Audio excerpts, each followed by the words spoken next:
Hi everyone, I'm Mohana. I'm an artist and illustrator working with a lot of different subjects and mediums, but my favorite things to work on are floral and botanical illustrations, and that's what we'll be doing today.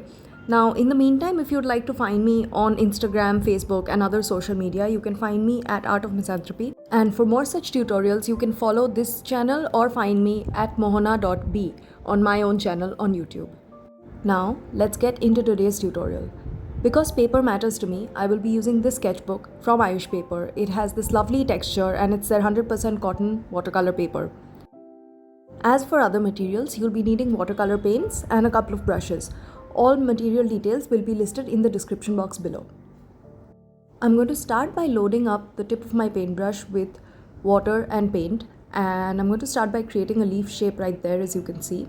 And I'm going to go ahead and repeat that. This might take a few tries. You can use any size paintbrush that you're comfortable with. I'm using a size 4 here, and later on, as you will see, I'll switch to a size 1 just because I want to show you how to use different size paintbrushes to create sort of the same kind of leaf shapes. And what I'm doing right here is using a few different shades. As you can see, I'm using some oranges, reds, very warm tones, and I've used one shade of purple so far just to create these leaf shapes. You'll notice that I'm using the tip as well as the belly of the brush to create that very quintessential leaf shape where it's tapered towards the top and the bottom and thicker in the middle. Now you can use a few different strokes to create the leaf like I'm doing here, or you can use one stroke. It just depends on which you prefer, but creating the leaves this way gives you a lot of variety, and it also allows you to create very organic shapes.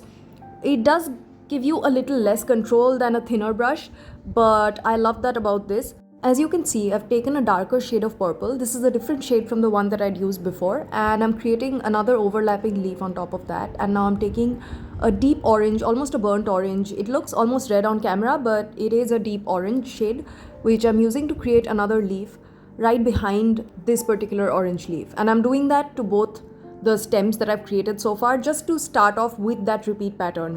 Now I'm just going ahead and recreating that same sort of layout again with the same colors in the same places, the same shades and tones in the same places, and similar leaf shapes. Now each stem and each set of leaves doesn't have to be exactly the same. Remember, this is not being rendered digitally. We are creating organic leaf shapes using traditional materials. So it's absolutely okay if not every single leaf shape is exactly the same. Even though we're creating a repeat pattern, you don't have to worry about everything looking exactly like a cut and paste version of everything else. It just needs to look similar enough that it looks like a beautiful, cohesive repeat pattern. Now remember, you can use as many colors or as few colors as you like. I usually work with a very limited palette, and here as well I sort of tried to stick to that, but I did use 6 different shades. I believe it was 6. So I'm using a red and 2 or 3 different shades of orange and a couple of purples. But you can use any colors that you like. And as for these leaf shapes or these leaf layouts, you can work in any order that you like. So you can go ahead and finish one entire stem or set of leaves first and then repeat that all over the page. But in order to maintain consistency, and just because this is how I feel comfortable working, what I did was I sort of created part of one stem and then went ahead and recreated that, and then went back and forth and placed similar stems in other places where there were empty spots, just to again create that repeat effect. Most of the surface area has been covered with those full stems. I'm just going ahead and adding additional leaves to those little sections and adding some final touches.